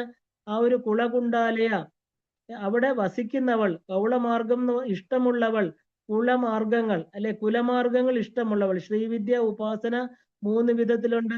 സമയം, കൗളം, മിശ്രം. അതിൽ സമയം എന്ന് പറയുന്നത് ആത്മീയത്തിൽ ഉയർന്നതാണ്. സമയം എന്നാൽ കാലം, ടൈം ഇല്ലേ. ആ ഒരു പിന്നെ എന്താ പറയാ, അതിൽ എന്തെങ്കിലും ഒന്ന് നേടുക. ഇപ്പൊ നമ്മൾ ഡെപ്പോസിറ്റ് ചെയ്യുക, ഇപ്പൊ കാത്തിരുന്ന് അതിന്റെ റിസൾട്ട് കിട്ടുക എന്ന് പറഞ്ഞാൽ എന്താ, ഭൗതിക സമയം. അതായത് എല്ലാം ടൈമിന്റെ അടിസ്ഥാനത്തിലാണ്. ഇവിടെ ശ്രീവിദ്യ എന്ന് പറഞ്ഞ്, ശ്രീവിദ്യയില് സമയാചാരം എന്നാൽ പറഞ്ഞ് സൂര്യശക്തിയായിരിക്കുന്ന പ്രാണശക്തിയെ മൂലാധാരത്തിൽ നിന്ന് ഉയർത്തി 6 ആധാരങ്ങളിൽ കൂടെ കടത്തി സഹസ്രാര പത്മത്തിൽ ശിവനുമായിട്ട് സംയോജിപ്പിക്കുക എന്നതാണ്. ഇപ്പൊ കുണ്ടലിനി എന്ന് പറയുന്ന ജീവശക്തി സഹസ്രാരത്തിൽ ചെന്ന് സദാശിവൻ എന്ന് പറയുന്ന മഹാശക്തിയുമായിട്ട് ആ ശക്തി വ്യൂഹത്തില് പ്രവേശിക്കുകയാണ്. ഈ കുണ്ടലിനി എന്ന് പറയുന്ന മനസ്സെന്ന കയറില് പിടിച്ചാണ് കയറി പോകുന്നത് ഇല്ലേ. ആ മനസ്സാണ് ഞാൻ. ഈ ഞാൻ എന്നത് ശിഖയിലെത്തും. ശിഖയില് എന്താ അവിടെ കാത്തിരിക്കും. കാരണം ഈ കുണ്ടലിനി ശക്തി ശിവ സംയോഗം കഴിഞ്ഞ് പുറത്തു വരുമ്പോൾ ഈ മനസ്സ് സുഷുമ്ന വഴി കുണ്ടലിനിയെ തിരിച്ച് കുളകുണ്ടത്തിലെത്തിക്കും. ഈ മനസ്സ് ദേവിയെ തിരസ്കരണിക്ക് അകത്ത് കയറ്റിവിട്ട് വെളിയിലാണ് കാത്തിരിക്കുന്നത് അല്ലെ. ഇതിനെയാണ് നമ്മൾ സമയാചാരം എന്ന് പറയുന്നത്. ഇതെല്ലാവർക്കും ചെയ്യാൻ പറ്റുന്ന ഉപാസനാ മാർഗമല്ല. കാരണം ഇത് വളരെ വളരെ കോൺസെൻട്രേഷനോടുകൂടി ചെയ്യേണ്ടതാണ് അല്ലെ. ഈ രണ്ടും കലർന്നതിനെയാണ് നമ്മൾ മിശ്രാചാരം എന്ന് പറയുന്നത്. മൂന്നാമത്തേതിന് നമ്മൾ കൗളമതം എന്ന് പറയും. കൗളമതം എന്ന് പറഞ്ഞാല് 64 ഉപചാരങ്ങളോടുകൂടി ദേവിയെ പൂജ ചെയ്യുന്നതാണ്. അതികഠിനമാണ്. കാരണം ഈ ഒരു മാർഗം വളരെ 64 ഉപചാരങ്ങൾ എന്നാൽ 64 വിധ സാധനങ്ങൾ കൊണ്ട് ചെയ്യുന്ന പൂജ. വളരെ എന്താ പറയാ, വളരെ പെട്ടെന്ന് ഇതില് വീഴാൻ സാധ്യതകളുണ്ട്. കാരണം മനുഷ്യന് 64 തരത്തിലുള്ള സ്വഭാവങ്ങളാണ്. ഇത് തന്നെയാണ് 64 കലകൾ എന്ന് പറയുന്നത്. ശ്രീകൃഷ്ണ ഭഗവാൻ 64 നാളില് 64 കലകള് സാന്ദീപനി ആശ്രമത്തിൽ തീർത്തു എന്ന് പറയുന്നു. ഗുരുവിന് കൃഷ്ണനെ പുറത്തുവിടാൻ ഇഷ്ടമല്ല. കണ്ണില്ലാത്ത ഗുരുവിന് വേണ്ടത് ചെയ്തിട്ടാണ് കൃഷ്ണൻ പോകുന്നത്. 64 ആഗ്രഹങ്ങൾ മനുഷ്യന്, 32 പല്ലുകള്, 32 ദണ്ട് ആ ഒരു ഭക്ഷണത്തെ ഭക്ഷിക്കാനായിട്ട്. 16 × 2 = 32. 16 ഷോഡശ വിദ്യ. ഇതിന് മുകളിലും താഴെയുമായിട്ടാണ് 32 പല്ലുകൾ അല്ലേ? അതിന്റെ ഇരട്ടിയാണ് 64. അപ്പൊ പല്ല് ഒന്ന് വെളിയില് ഒന്ന് അകത്ത് അല്ലേ? അതിന്റെ ഇടയ്ക്ക് ആ ഒരു ഗം എന്ന് പറയുന്നത്. അപ്പൊ വെളിയിൽ കാണുന്ന ആ പല്ലിന്റെ ഭാഗം എന്ന് പറയുന്നതാണ് ജ്ഞാനം, അകത്തുള്ളത് അജ്ഞാനം. വിദ്യയും അവിദ്യയും ചേർന്ന് പല്ല് രൂപത്തിൽ ഇരിക്കുന്നു. ശുദ്ധ വിദ്യാങ്കുരാകാര ദ്വിജപങ്ക്തി ദയോജ്വല. ഓരോ ആഹാരവും ദേവി നാമം പറഞ്ഞ് കഴിക്കുമ്പോൾ അത് പ്രസാദമായിട്ട് തീരും അല്ലെ? അപ്പൊ മോഹ ശോക ക്ഷയം ഇതിനെയാണ് നമ്മൾ മോക്ഷം. ക്ഷീണേ പുണ്യം മർത്യലോകം വിശന്തി എന്ന് പറയണു. നമുക്ക് എത്ര പുണ്യം കിട്ടിയാലും സ്വർഗം വരെ പോകാൻ പറ്റൂ. അവിടെ പുണ്യം കഴിയുമ്പോൾ വീണ്ടും എവിടെയാ വരുന്നത്? ഈ ഭൂലോകത്തില്. അപ്പൊ ആഹാരശുദ്ധി, മനഃശുദ്ധി, ചിന്താശുദ്ധി, വാക്ശുദ്ധി എല്ലാം വന്ന് ജീവൻ ശുദ്ധമാകണം. ഇങ്ങനെ 64 ഉപചാരങ്ങൾ ഒരു ജീവനെ ദേവിയിലേക്ക് അടുപ്പിക്കുകയാണ്. ഇത് മനസ്സിലാക്കി കഴിക്കണം. ഈ ആഹാരം ദേവിക്ക് കൊടുത്തു കഴിക്കുമ്പോൾ, ആ ലളിതാദേവിക്ക് എന്ത് കഴിക്കുമ്പോഴും അത് അമ്മയ്ക്ക് കൊടുത്തു കഴിക്കുമ്പോൾ ആ എളിമ, നമ്മുടെ അകത്തെ ശക്തി അത് സ്വീകരിച്ച് അവിദ്യയെ ഇല്ലാതാക്കണം. 64 ആഗ്രഹങ്ങളെ, 64 തത്വങ്ങളെ, 64 ധാതുക്കൾ, അതിൽ ഏറ്റവും പ്രധാനം സ്ത്രീ പുരുഷ ആകർഷണം, ആ ഒരു മാംസം ഭക്ഷണം, മദ്യം, സ്വർണം, അല്ലെങ്കിൽ ഫിഷ്, അല്ലെങ്കിൽ മീന്, ആ ഒരു ഭോഗങ്ങള് അല്ലേ? കാരണം ഈ 64 ഐറ്റംസ്, ഈ 64 വിഷയങ്ങള് സാധന വഴി നമ്മൾ ജയിക്കണം. അങ്ങനെ കൗളമാർഗത്തിൽ ഓരോന്നിനെയും ദേവിക്കായിട്ട് സമർപ്പിച്ച് അതിൽ നിന്ന് പുറത്തു വരാൻ പറ്റും. മനസ്സും ശരീരവും ചിത്തവും ജയിക്കണം. ആ ഒരു എന്താ പറയാ, അതിന്റെ രഹസ്യമായ പൂജയാണിത്. ഉത്തമമായിരിക്കുന്ന ഈ പൂജ ചെയ്ത് ശക്തിയുടെ അനുഗ്രഹം വാങ്ങണം. ആ കുലങ്ങളിൽ നടത്തുന്ന ഏത് പൂജയും സന്തോഷത്തോടെ സ്വീകരിക്കുന്നവളാണ് ദേവി. ഇപ്പൊ കുമാരഗണ സേവിത അല്ലേ? അപ്പൊ കുമാരഗണങ്ങള് ദേവിയെ ആ ഒരു തുഷ്ടി പുഷ്ടി മഹേശ്വരി അല്ലെ? കുമാരന്റെയും ഗണപതിയുടെയും, അതായത് സുബ്രഹ്മണ്യന്റെയും ഗണപതിയുടെയും അമ്മ അല്ലെ? കുമാരൻ എന്ന് പറഞ്ഞാൽ ഏറ്റവും സുന്ദരനായിട്ടിരിക്കുന്ന കാമദേവൻ, മഹാവിഷ്ണുവിന്റെ മാനസപുത്രൻ. കാമദേവന്റെ അഴകിനേക്കാൾ ഒരു പടി സൗന്ദര്യം കൂടുതലുള്ള ആളാണ് മുരുകൻ അല്ലേ? അപ്പോ ആ ഒരു അഹങ്കാരത്തിന്റെ പ്രതീകം, അഹങ്കാരം എന്ന് പറഞ്ഞാൽ എന്താ? ആ ഒരു 5 തത്വങ്ങള്, അതായത് ആ ഒരു 5 തത്വത്തിന്റെ ഒരു ഭാഗം. വിപരീതം എന്ന് പറയുന്നത് വിനായകൻ. വിനയം, സഹനം, ക്ഷമ, അഴക് എല്ലാം ഉള്ളത്. 28 മഹാവിദ്യകള് ഉള്ളവൻ മഹാഗണപതി. ഇപ്പൊ ഗണപതി ശരിക്കും പറയും മഹാഗണപതി, ശിരസ് മുരുകൻ, മൂലാധാരം ഗണപതി. ഇപ്പൊ മൂലാധാരവും ശിരസിനെയും കണക്ട് ചെയ്യുന്ന അമ്മയായിരിക്കുന്ന ദേവി മൂലശക്തി കുണ്ടലിനി. ഇപ്പൊ സൂര്യശക്തി അല്ലെ? എല്ലാ ആധാരങ്ങളെയും കാക്കുന്നവളാണ് പരാശക്തി. ഇപ്പൊ ഗണപതി എന്ന് പറഞ്ഞാല് സ്റ്റേബിൾ ആയിരിക്കുന്ന ഭൂമി തത്വം. പരാശക്തി ഉപാസകർക്ക് ഗണപതിയെയും മുരുകനെയും ഐക്യമായിരിക്കും. കാരണം നമ്മുടെ ശരീരത്തില് ജീവൻ സഞ്ചരിച്ചുകൊണ്ടേയിരിക്കും. ഏത് മെഷീനും ഓടിയാൽ ഇടയ്ക്ക് റിപ്പയർ ചെയ്യണം ഇല്ലേ? നമ്മുടെ പ്രാണനും ശുദ്ധി വേണം. അത് ഉള്ളിലേക്ക് എടുക്കുകയും പുറത്തേക്ക് വിടുകയും ചെയ്യുകയാണ്. അപ്പൊ അകത്ത് പോകുന്നതിൽ ജീവാംശമുണ്ട്, ഓക്സിജൻ. അത് ഉള്ളിൽ പിടിച്ചു വെച്ചിട്ട് ആവശ്യമില്ലാത്ത കാർബൺ ഡൈ ഓക്സൈഡിനെയാണ് നമ്മൾ പുറത്തേക്ക് വിടുന്നത്. അപ്പോ എപ്പോഴും നമ്മുടെ ശ്വാസം ശുദ്ധമായിരിക്കണം. ആ ഒരു അതുകൊണ്ട് അതിനു വേണ്ടിയിട്ടാണ് പ്രാണായാമം ചെയ്യുന്നത്, പ്രാണൻ ശുദ്ധമാക്കുന്നത്. അപ്പൊ മൂലാധാര പത്മത്തിലെ റീപ്രൊഡക്റ്റീവ് ലെവലാണത്, റീപ്രൊഡക്റ്റീവ് ലാൻഡ് എന്നൊക്കെ പറയാം. ഓരോ ശ്വാസത്തെയും ശുദ്ധമാക്കി വെളിയിൽ അയക്കണം. ഈ കുണ്ടലിനി ശക്തി എന്ന് പറയുന്ന പ്രാണശക്തിയാണ്. മൂക്കിൽ നിന്ന് 16 വിരൽ ദൂരത്താണ് ഈ ഒരു ശുദ്ധീകരണം സ്ഥലം. ശരീരത്തിൽ ഇരിക്കുന്നത് 21,600 ശ്വാസങ്ങൾ ഡെയിലി മനുഷ്യൻ അത്ര എടുക്കുന്നുണ്ട് അല്ലേ?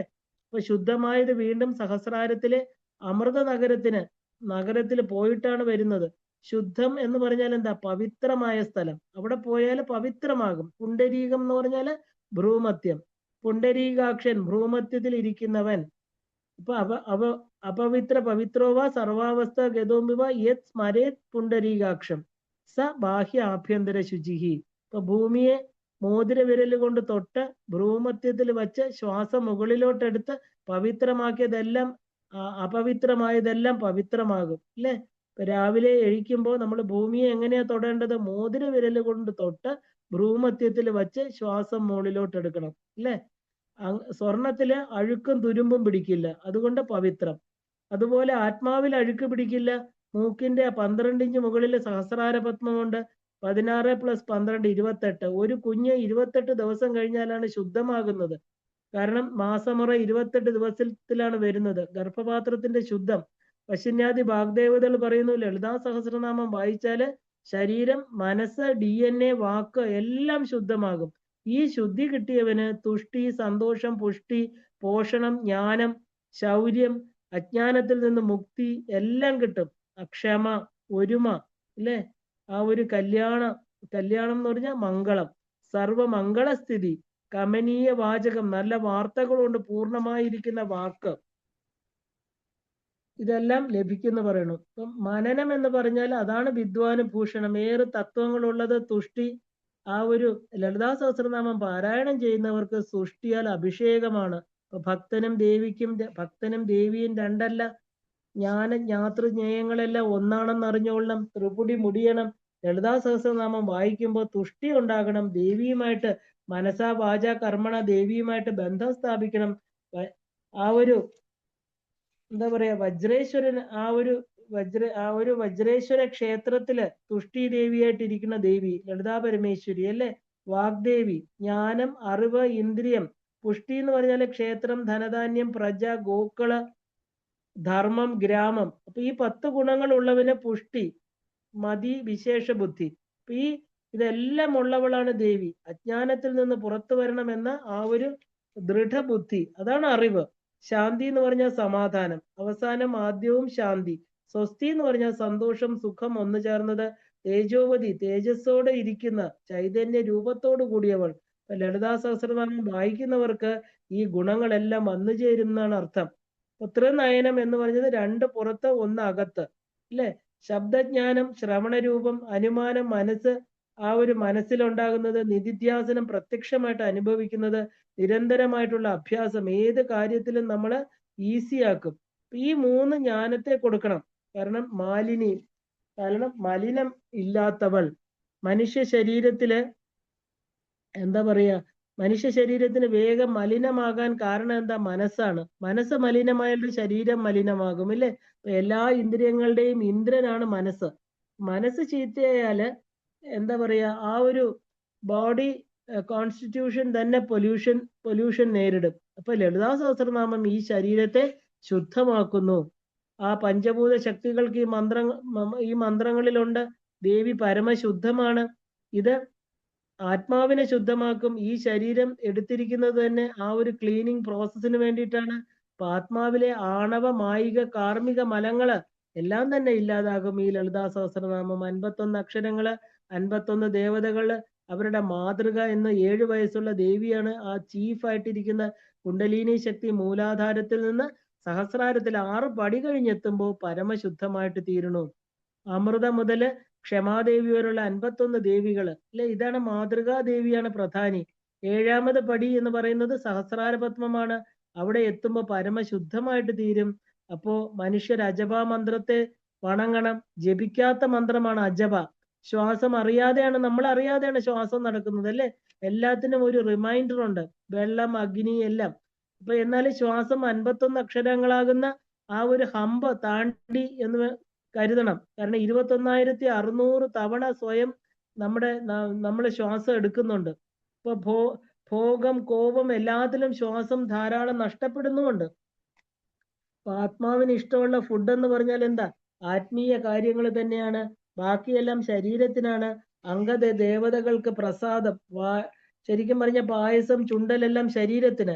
സോഹം ഹംസ സോഹം, ഇതാണ് ആത്മാവ് ജപിക്കുന്ന മന്ത്രം. ആത്മാവിന് ഏറ്റവും കേൾക്കാൻ ഇഷ്ടമുള്ള മന്ത്രമാണ്. ആർക്കും കേൾക്കാൻ സാധ്യമല്ല. ഇത് ശരിക്കും പറഞ്ഞാല് ഒരാൾക്കും റെക്കോർഡ് ചെയ്യാനും പറ്റില്ല.